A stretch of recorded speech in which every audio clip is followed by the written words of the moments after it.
Welcome to Sam's Narration. Let's start with chapter 5. If we can only feel what we are thinking, don't we need to think positively to feel that way? We are ever only one thought away from peace, love, and joy, which come from a state of no thought. There is a caveat that I haven't mentioned yet to the principle that we can only feel what we are thinking. The more accurate way of describing it is that we can only ever feel negative emotions when we are thinking.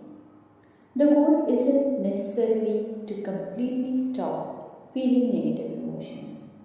Some of the negative emotions can be helpful, such as feeling fearful when deciding to walk down a dark alley alone with no one else inside. These negative emotions are only helpful to us in terms of survival. But if you don't constantly encounter life or death situations, negative emotions are more unhelpful than helpful for most of us. We are going to be moving forward with the context that we are not struggling for physical survival. So, we'll be using the context that negative emotions are not necessary most of the time. When I mention that we can only ever feel what we are thinking, most people assume that we must think positive to feel positive emotions. Instead of convincing you if this is true or not, let's do another thought experiment so you can experience the truth for yourself. Recall a time when you felt the most joy and love you have ever felt in your life, and feel the feelings that you felt at that time as much as you can for at least 30 seconds. What kind of thoughts were going through your mind at that peak moment when you felt the most joy and love? I'm not asking what you were doing at that time, but what thoughts were going through your head at that exact moment. For many people that answer this, they realize that they didn't have any thoughts during that exact moment. For others, they say that the thought was that they were so grateful or happy. For those that answer that they had the thought that they were grateful, did you feel that joy and love before you had that thought or after? Take 10 to 15 seconds to answer that question before moving on. What insights and epiphanies do you have? What's crazy is that most people didn't have any thoughts going through their mind when they felt the happiest and the most amount of love in their lives. For those that they had the thought that they were grateful, they felt that way before having that thought. If they had that thought, it happened after they felt the feelings, so the thought could not have produced the feeling. This brings us to another truth. You do not have to have thoughts or think to feel positive emotions. The beautiful part about truth is that it needs no justification because it can be experienced right here, right now. It doesn't need to be proven or rationalized to you, and you experienced this truth firsthand by the experiment we just did. Here's why we don't need to have thoughts or think to feel positive emotions like joy and love. Our natural state of being is joy, love, freedom, and gratitude. This may be hard to believe because if it's natural, why don't we feel that way all the time? I'll answer this in a bit.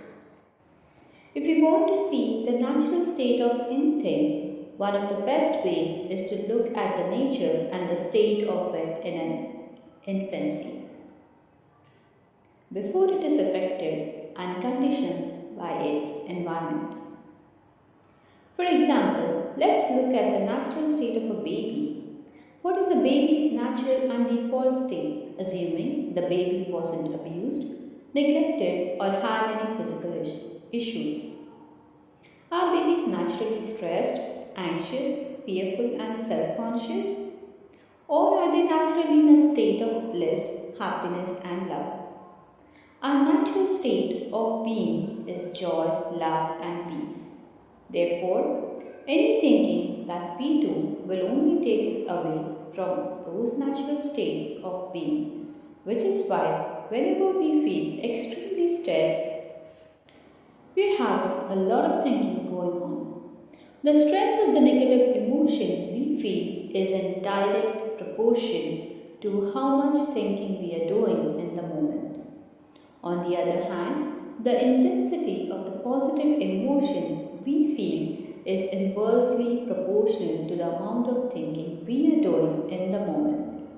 In other words, the less thinking we have going on, the stronger the positive emotion we feel in the present. To see the truth in this, recall a few other memories you had when you were extremely stressed and anxious and see how much thinking was going on at that time. Take about 1 to 2 minutes to do this. Then recall a few memories where you were at your happiest or felt the most joy and love and see how much thinking you had going on at that time. Take another 1 to 2 minutes to do this before moving on to really experience and internalize the truth of what you see. An analogy that my coach taught me that helped crystallize this concept was to imagine our mind has a speedometer, like in a car, but instead of miles per hour, it is thoughts per minute. The more thinking we have going on, the higher the thoughtsometer goes. And if we have enough thinking going on, it will go into the red zone. This is why we feel extremely stressed, burned out, frustrated, and angry. It is not the content of our thinking that causes us stress, but that we are thinking. Period. The amount of thinking we have going on is directly correlated to the magnitude of stress and negative emotions we are experiencing at any given moment. When you are experiencing a lot of frustration, stress, anxiety, or any negative emotions, just note that it is because you are thinking, and the intensity of those emotions is directly correlated to how much thinking is going on. Therefore, it's not what we are thinking about that is causing us suffering, but that we are thinking.